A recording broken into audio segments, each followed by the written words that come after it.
Sisi tumealika wenzetu ambao ni washiriki katika mashindano ya magari sehemu mbalimbali, Arusha, Dodoma, Dar es Salaam, na wengine wamevuka mpaka nchini Kenya na sehemu mbalimbali za nchi yetu.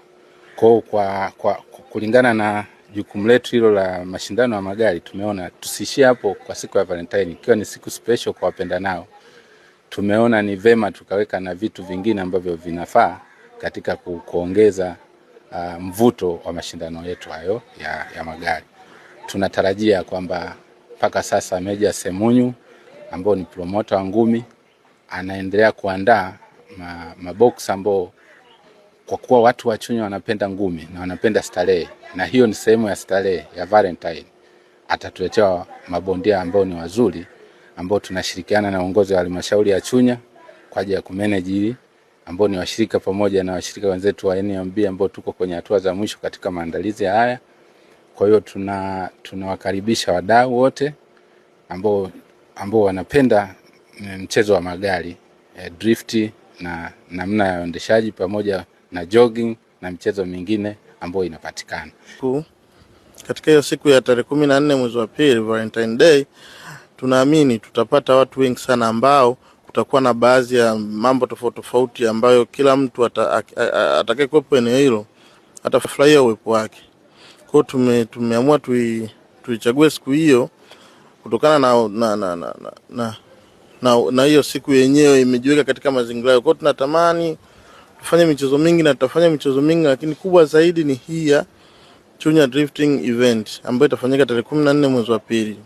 Tunakaribisha watu wote na tunatamani watu wote waje, na tutakuwa na magari mengi sana kutoka sehemu nyingi tofauti. Lakini pia tutatoa fursa kwa wafanyabiashara ambao wapo maeneo hayo, tutatoa fursa kwa jamii, watu wa karibu ambao wapo maeneo hayo, kwa sababu nadhani kabla ya tarehe 14 pia tutafanya charity ambayo tutaenda sehemu za mashule kwa watoto ambao watakuwa wana uhitaji, wale wenye mzazi mmoja, wenye hawana. Tutafanya charity ya kugawa madaftari na vitu tofauti. Siku hiyo pia tarehe 13 tutaambatana na baadhi ya matukio tofauti kama hiyo charity. Tutatembelea maeneo watu kwa ajili ya kujifunza kuhusiana na shughuli za migodi na uwekezaji na vitu vingine vingi. Lakini hususan tarehe 14 ndio itakuwa ndio tarehe kamili ya event ambayo itafanyika, lakini pia event hiyo itakuwa tutacollaborate na ndugu zetu wengine kutoka TMC ambao tumekuwa tukifanya nao event mara nyingi, na wao ndio wamekuwa waandaji wa mashindano makubwa hapa Tanzania. Mwaka jana amefanyika Mererani. VIP wana package yao kama ilivyo inavyofahamika, watapata chakula, watapata vinywaji VIP, na pia watapata ile special care na vitu vingine vingi. Alafu regular kama kawaida inavyoeleweka, viingilio vinafahamika kabisa. Kwa nafikiri kwa mawasiliano zaidi tunaweza tukataja namba kwamba mtu akitaka kujiunga au kuja kushiriki mchezo huo aweze kuwasiliana na namba ambayo ni 0786 64 65 36.